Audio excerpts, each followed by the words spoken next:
Howdy, hackers, and welcome to another episode of FairLight TV. Today we have a guest, and it's not any guest, it's this one. This is my old first computer, which I had out on an auction and I have actually sold. So, this together with the 1541 that came with it, and my old action replay, the version that you've seen a number of times if you watched the channel before. So these are the main guests, and I will go through the features and functions of them and give you a bit of a background on that. So over to my computer.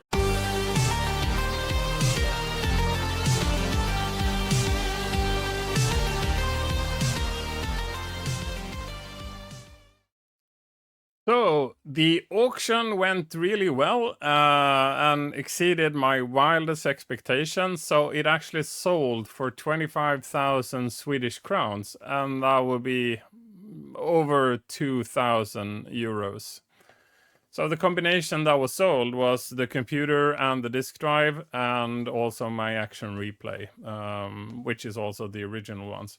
This was my main driver for, I don't know, 3-4 years, 1987, 88 or thereabout, until like 1991, where I migrated over to 128D. And the main reason for that was because you could trigger a 2 megahertz mode in the 128. So if you were doing crunching, so the machine was trying to minimize the size of the program that you wanted to release, that took hours and hours, and it's a vast difference between 8 hours and 4 hours when you're in a hurry to get something out to the public. But let's go through what we have here. So what we have in front of us is the computer. The mouse pointer is visible, I hope. So up here in the left corner, you have 5 diodes. These 5 diodes are, the 2 left ones are representing VIC bank. So the memory of the computer is 64 kilobytes, but the VIC can only address 16 kilobytes at the time. So these 2 tells which bank, the bank 0, 1, 2, or 3. 0, 1, 2, and 3, yeah. And that will be given here by those. Yeah. I'm not saying all of these makes perfect sense. It could be that just because that they are flickering in a very nice way. But you would actually be able to tell where graphics elements that the computer is showing is residing by this. And you can also tell if it's residing in more than one bank, because then you would have flickering, and then it would be possible to tell by the diodes if they are kind of steady or if they are flickering. Okay, and the 3 next one here, just to the right, they are the 3 pins from address 01, which tells the memory configuration of the computer. The first one is sort of the basic ROM. It's not exactly like that, but to keep it simple, this is basic ROM, and this is the kernel ROM, and the third one would be the IO area. Again, you have to watch the details on how to configure the O1 area, because you could tell by looking at these what the computer configuration is doing. So and again, 3 pins from the last 3 bits of address 01. They can be picked from, and I will give you the reference to a few of those things later. And these 2 are the 2 lowest bits of address DD00. So one of the CIAs, you pick that from there. So that section was published, basically my first article as a freelance journalist for the Swedish-Danish computer magazine Oberoende Computer, Independent Computer. So it was a Danish computer magazine which was published in Sweden as well. A bit of the material was translated from Danish to Swedish, and a bit was produced sort of originally for Swedish, and some of the Swedish parts were translated back to Danish. We had other people working for the magazines that you might know of.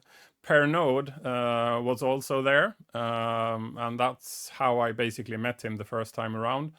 So Daniel Larsson, and New Age, Johnny Bergdahl was also working for Oberunde Computer. And on the Danish side, you had Søren Grönbæk, Sodan, working for the Danish edition. He actually wrote a machine code monitor and published that in several instances, I don't know, 6, 7, or even more instances there. And Johnny Bergdahl did the translation of all of that, and I actually think he actually translated the source code. I'm not really sure about that, but these are a number of the people that worked for the magazine, and this was published. Let me check there. It was published in issue number 7, 1988. So if you would like to read more material on these diodes, that's where you will find it. Next thing that would be visible here, and let's see here. There was also a follow-up article in Oberunde Computer, issue number 1 of 1989. That one covered, a few of the switches, and then you would have the issue number 5 in 1989, and that is covering a little hole that we will see at the end of the computer. But let's get to that. Let's just go through them as they are here. So the machine has 4 kernels. So there is a ROM that handles 4 kernels, and these 2 switches tells which of the ones that you are going to select. Most often I was using the Disk Demon or Professional DOS option, and I don't remember which direction you would go. And I would assume I also had a random or a regular kernel version 0 and a regular kernel version 3. They are very similar, but they are treating screen clears in a bit of a different manner. I think the original version 0, I think that takes DO21, so the background color, and uses that to fill the color memory when it's clearing the screen. Whereas version 3 picks the current cursor color from 02 something, 02 86 or something thereabout, and uses that to clear the screen. So sometimes you would see graphics that look a bit strange because it looks like it's missing some sort of color. And that's typically when somebody coded a clear screen routine or called the kernel's clear screen routine and not setting the proper color value both in DO21 and DO0286 or whatever before clearing the screen. So so that's one of the things. And I think the 4th bank would be a Jiffy DOS. I'm not really sure. I haven't started the machine in a long time, so I basically sold it as it is. The thing here that says fast mode, so a PAL machine works slower than an NTSC machine, but you can, well, short the connector that tells that this is an NTSC machine. So what it does is that the CPU speed goes up. I don't know. One of the figures I've heard was like 16%. It could be more, it could be less. So don't take that. But the key is by using this switch, the machine actually goes a bit faster, not significantly faster. But again, if you are crunching for 8 hours and it would only take 7 hours, that's a good thing, right? It's a saved hour. The screen goes totally bonkers because the VIC chip is still a PAL one in this machine, so that wouldn't work. And most of the crunchers would have the standard mode where they turn the screen off, potentially flashing a bit of colors to show it's still working. But then you could switch this on and it wouldn't mess anything. The last piece here is the cartridge port. So during boots, there is part of the kernel that check if there is a cartridge, if there is a cartridge header found, and if so, it launches that. With this switch, I can set cartridge to off, which means that it will never detect the cartridge. And then I can put the cartridge back on. And unless something sort of triggers a reset routine, I can now load a machine code monitor and I can dump the content of the cartridge. So this is for cracking cartridge games. Yeah, Commodore and FairLight and more FairLight stickers. That's my name here on the right, to the right of the F keys. Datalet is a computer shop in the south of Sweden, in Eslöv, where I used to work for a period of time. This one down on the left side says Active, so it's the group Active, where we now have recruited both Trasher and Trident from.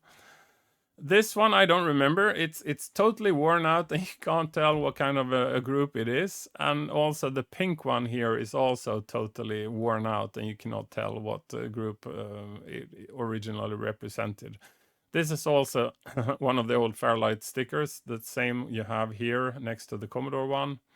Yeah, and then somebody added propaganda. I guess Yuki could be responsible for that, but yeah, whatever. So this is the machine and it looks like from this direction. Let's see if we can see it from another direction. Okay, so this is the back side. And as you can see, there is a... I don't have any screws in it, so I can easily lift and open and fiddle with the content if I wanted to do that. But the same with the disk drive. The screws no longer fit, I guess. So this is a standard reset button. It just shorts the reset line here. And this is also for controlling reset. One of the articles in Oberoende Computer tells about this. I think it's the second one of those I referenced. So if I have it set to total, that's sort of the standard mode. So if you press reset on the computer, you would also reset the drive. And if you press reset on the drive, it would also reset the computer. But if you switch this over to the other side, reset the computer would only reset the computer, and reset the drive would only reset the drive. So you can basically sort of separate the resets. So it's only internal inside the computer and only internal inside the drive. Are there any reasons for this? Yeah, sometimes you would like to reset the drive without resetting the computer. So the computer could still be working and you can just eliminate fast loader in the drive or whatever. So there were good reasons to have it back in the days to be able to control that. And of course, you might want to see the inside of it. So this is the inside of it. It's, I'm not saying it's super tidy, but I've seen messier computers during my time. So, I mean, especially this, the switch here looks quite nice. And it's actually tied together with the ribbon band, I guess, for the keyboard. Yeah, well, it seems like one of the chips here, the 6526, is new. It says new in Swedish here, so I guess I had an issue with that. Yeah, the rest is pretty original. Yeah, I don't have this flip-floppy paper cover thing. That went a long time ago.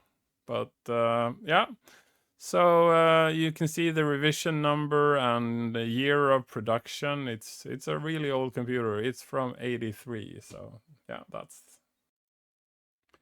Okay, on this side, so it's on the side of the computer here, I have this little outlet here, which plugs into a standard 3.5 millimeter plug. And that one is connected to this button. To be honest, I thought I had an auto fire, but it could be that this is only space. So if you want to play commando and if you would like to throw hand grenades, and there would be a way that you don't have to press the space bar with your feet or something like that. That was one of the options where you could, because the C64 did not have two discrete buttons. So on the TAC2, these buttons are doing the same thing, and there is nothing in the computer that can tell these buttons apart. So this is introducing a new button here. But I of course needed an extra cord and connect it like that. So I had two joysticks connected equipped with this, so I could change between them. I mean, there is no joystick that is perfect for all programs or all games, and TAC2 was my main driver, but I did have another one as well with this sort of a button. Yeah. And I should, of course, do this just to... It is actually here. So, backside.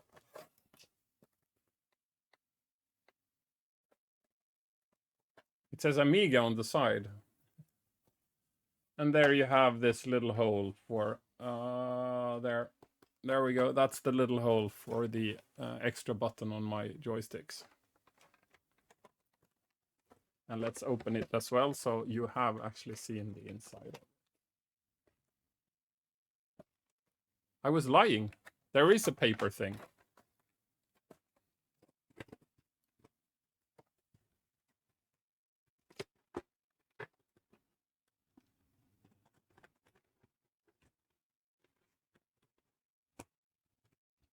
Yeah, that became too difficult. So you will not be seeing the content of it. You have to trust me that the picture is very trustworthy.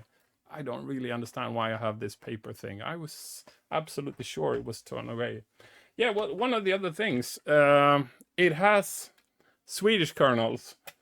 So I think I poked all the sort of correct Swedish values in all the instances on the kernel here. But there are stickers on the keys, so it's not like the original Swedish keyboard. There was a number of them produced with like real printed characters on them, but this one is not one of those. It was sort of a modified English version, and then they had stickers on top of the keys. And one of the keys is this one here, which is missing that. So the OE character in Swedish. That one is missing the sticker. Yes, let's go over to the drive. Okay, if I look red in the face, that's because I was deep diving into the box where this was held. So this is the disk drive.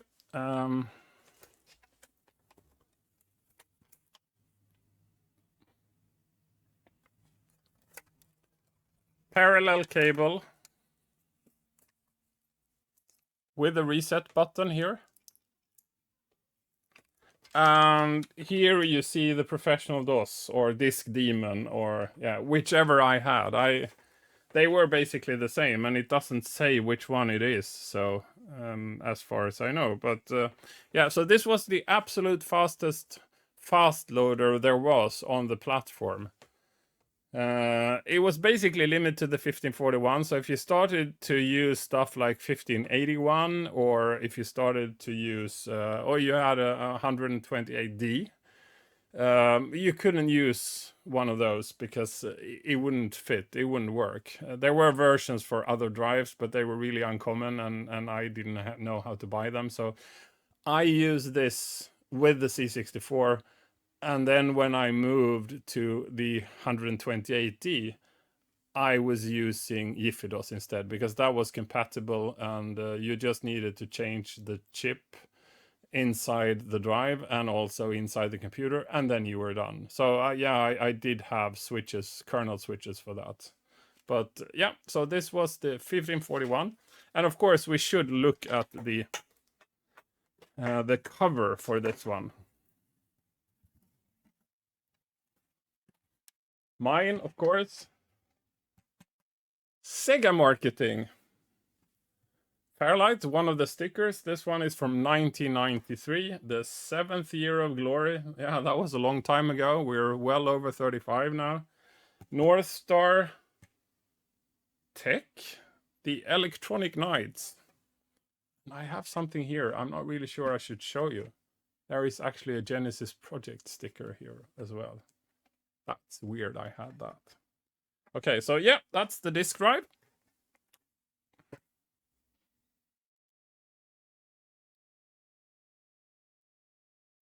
Okay, I did show you the joystick on the picture, but here it is live.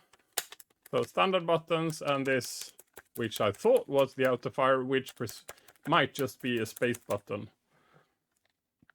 And of course, it has one of the three the three screws in it. So it's probably one of the things I have with the most screws in it. There is tape on the side, so it will hold together. It will work. And on the other side, you've seen that, but so the standard joystick and this extra space thing that fits on the end here.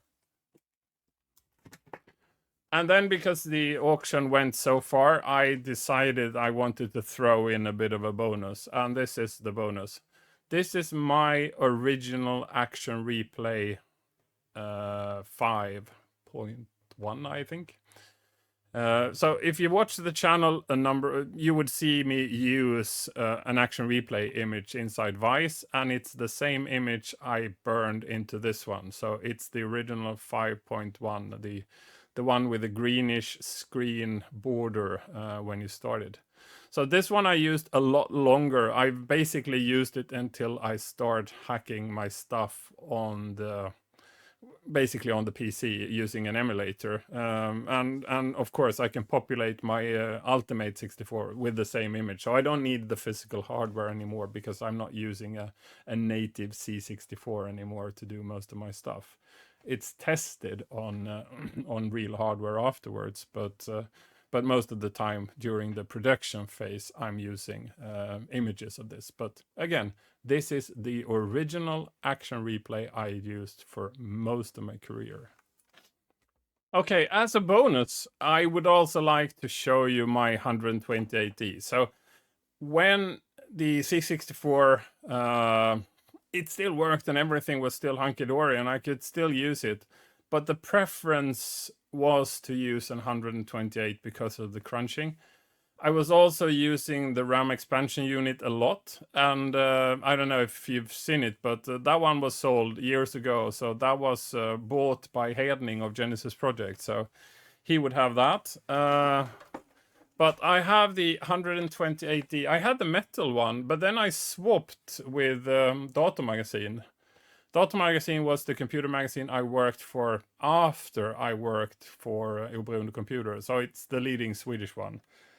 They closed down the Oberoende Computer, the Swedish. It didn't sell enough. I still think it was a really good magazine, but yeah, again, it didn't sell enough. Standard keyboard. Yeah, and this one is also fully Swedish. No stickers. It's real printed characters on this. And I compare this to the native C64 keyboard. This one is a lot better. Okay, so that was that one. And the actual computer. I don't know how good this looks in picture, but yeah, so this is the one. And I have a number of diodes here. It's actually 6 on this one. So reset button, and I think that's the drive reset button. And then you have a switch. It goes 3 ways, and to be honest, I think this one is Jiffy-DOS turning it on and off. I don't remember which the sort of middle position is here. And as far as I remember, 2 of them are the same as, so showing Big Bank, and 3 of them would also be the same as the C64, so the bank configuration. And I think the last one is like a drive diode, but I'm not really sure. I don't remember. I haven't connected this one in a long time, so I wouldn't know. But again, so this is the plastic one. Portable. It has handle here. So Back in the days, it was a convenient way to bring your computer to the copy parties. It was easier to carry than, because it contains both the drive and the computer in one unit with a nice handle to it, compared to stuffing the C64 and the 1541 in a bag and carrying it. It was more clumsy. So this was also convenient for going to parties. That was everything for today. Thank you to Bernd for buying the C64, and thanks to Mika for buying the 128. And I hope you enjoyed watching them. I know you weren't able to see them in real life, but to the best of my understanding, Mika will exhibit the 128 in the Computer Museum in Finland. And yeah, let's see if Bernd could work something out with the Technical Museum of Stockholm. Yeah, not quite sure that will happen, but fingers crossed, so you can see it live even if you're in Sweden. Thank you so much for everything, and bye-bye. Oh, there was this little other thing. One of the most predominant questions I received was, why are you selling this? Aren't these precious to you? No. I'm not really into things. I'm not really a collector of physical hardware. I like the computers. I like the the community around the computers, and I like the experiences. I like the people. I like the scene as a social gathering. But the things, yeah, I'm sorry. I'm sure a number of people find things really important, but for me, it's the social aspects and the learning that is the key. So yeah, I might be odd, but I'm happy to sell off my stuff to people who care more about the stuff than I do. I care about other aspects, and I also care about introducing new people to owning the hardware. So don't store your stuff in garages. Have people use them, because that is what they were meant to be used. See you.